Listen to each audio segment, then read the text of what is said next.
So, Luka Doncic recently agreed to a 5-year, $207 million rookie max extension. So, that's obviously great news for him and the Dallas Mavericks.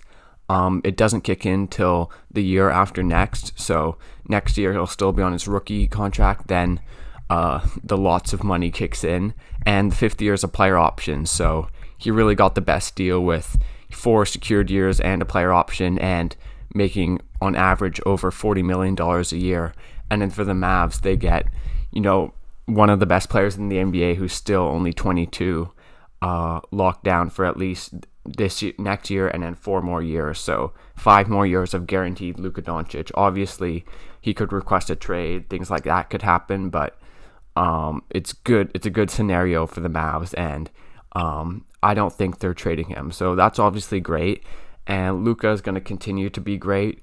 I mean, already a player who can average 28 points, 9 assists, 8 rebounds. I mean, those are pretty crazy numbers for the 22-year-old. He was absolutely incredible in the Olympics. And, my first question is there even a next level? And I think there actually could be. I think, most of the stuff is really, really good. But the shooting, he only shoots 35% from 3 last year on 8 attempts a game, so the volume is certainly there. And then obviously he's a better shooter than that. He takes tough shots. But if you can start making more of those step backs and more of those 3-point shots like he did in the playoffs, then I think you make like 38% of those instead of 35%, and that's a big difference over a season, and that's very helpful. So I think he's already incredible, but he could even take it to the next level. But apart from that, I think the biggest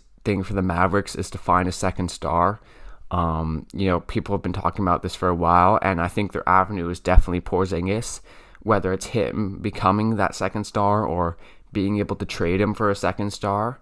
I think with Porzingis, I don't think he needs to post up more. I think those possessions are relatively inefficient, and I don't want to hijack what Luka's doing just to throw the ball into the post for KP. But I think defensively he has to get back to where he was. Last year was a huge drop off, and he just couldn't move. And obviously some of that is injuries, but he just needs to get that mobility and that rim protection back. Needs to put on a little bit more weight and be that rim protector, because defensively the Mavericks, Luka's going to take care of the offense, but they need to step it up on that end of the floor.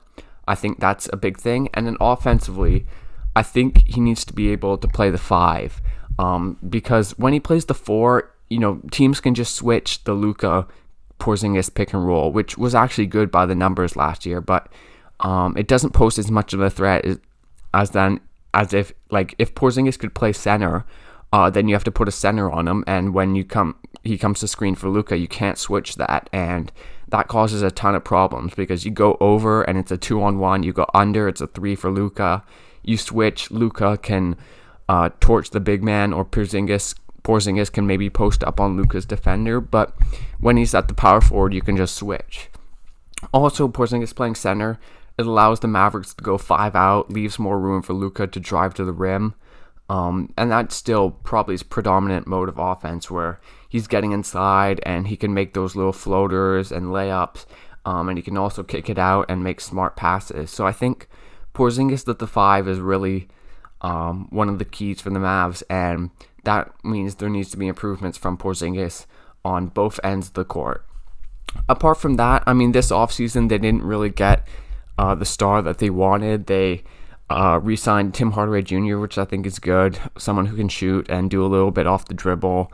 They signed Reggie Bullock, who I think is a good 3-and-D player. My only worry is if he's going to be able to, dribble the ball. If Luka gets doubled and he has to kick it out to him, I mean, I guess we'll just have to see about that. Apart from that, they have some decent 3-and-D guys between Dorian Finney-Smith. They got Moses Brown, who's a decent center. Jalen Brunson, we'll see. He's a good bench guard. We'll see. He didn't really play well in the playoffs, but if he can have a good comeback year. But yeah, I think they need that second guy, and Porzingis is the avenue. I think if I talk about trades, I mean, it's tough because I can't see too many teams wanting Porzingis. I'm sure they could sort of like salary dump him for cap space, but are you really just giving up on the 2 first-round picks you gave up and all that, and just getting rid of him? Or if he improves the stock, I'm trying to think about players that you could trade him for. I mean, if I think of the ideal second star around Luka, is it a big guy who can space the floor, or is it more of someone who can do a bit more ball handling? Is it someone who's a bit more of a defensive player?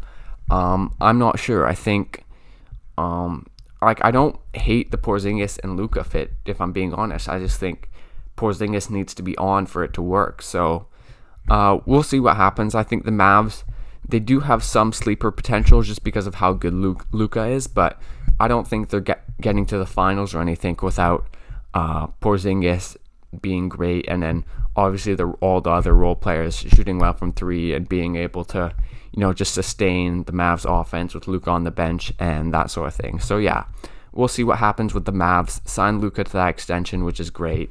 But they have to get moving, and they have to feel some pressure to at least try and win now, just because of how good Luka is.